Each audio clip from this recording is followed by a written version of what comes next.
The Green Voice. Yes, we agree. Kwamba jeshi la polisi mkoa wa Mbeya linamshikilia mwanafunzi wa chuo kikuu cha sayansi na teknolojia Mbeya,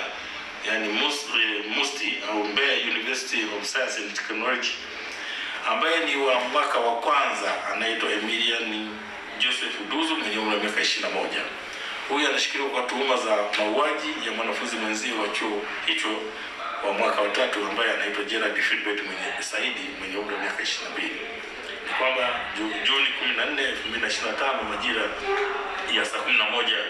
alfajiri huko katika klabu itwayo Mbeya Pazuri iliyopo jijini Mbeya, mtuhumiwa Emilian Joseph Duzu alimjeruhi Gerald Philbert Saidi miaka 22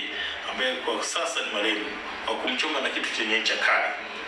na alimchoma sehemu za tumboni, hali ambayo ilimpelekea huyu mhanga au ambaye ni marehemu kwa sasa kukimbizwa katika hospitali ya rufaa ya Mbeya kwa matibabu. Lakini ilipofika majira ya saa 7 za mchana, Gerald Philbert Saidi aliweza kufariki dunia. Kwa hiyo uchunguzi wao umebaini kuwa chanzo cha tukio hili ni ugomvi uliotokana na ulevi wa kupindukia wakiwa kwenye eneo hilo la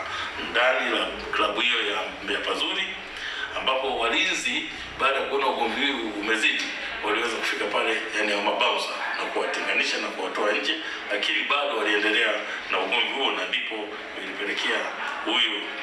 wakiwa kwenye maeneo ya maegesho walipelekea kumuona huyu Emilian Joseph Duzu akichukua kitu chenye ncha kali na kwenda kumchoma huyu Gerald Philbert Saidi ambaye kwa sasa ni marehemu, na alimfuata kwa lengo la of course huyu Gerald Philbert Saidi ambaye sasa baada ya kuamuliwa aliendelea kumfuata huyu mtumiwa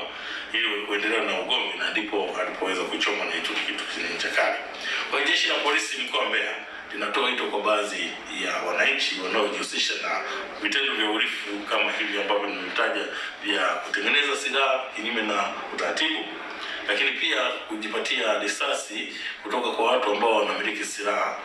na kwenda kufanya matukio kama haya ya uhalifu, wajue kabisa kwamba katika mkoa huu wa Mbeya hawana nafasi kama hiyo, kwani mkoa wa Mbeya tumejipanga vizuri kuhakikisha kwamba tunakabiliana na matukio kama haya ili yasiweze kutokea kwa wananchi.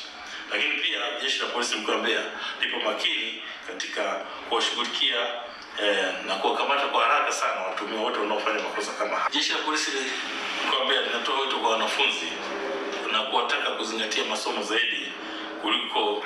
kujiingiza katika vitendo hivi visivyofaa vya ulevi ambao unapelekea kuingiza katika hatari, na ikiwemo kama haya makosa makubwa ya mauaji.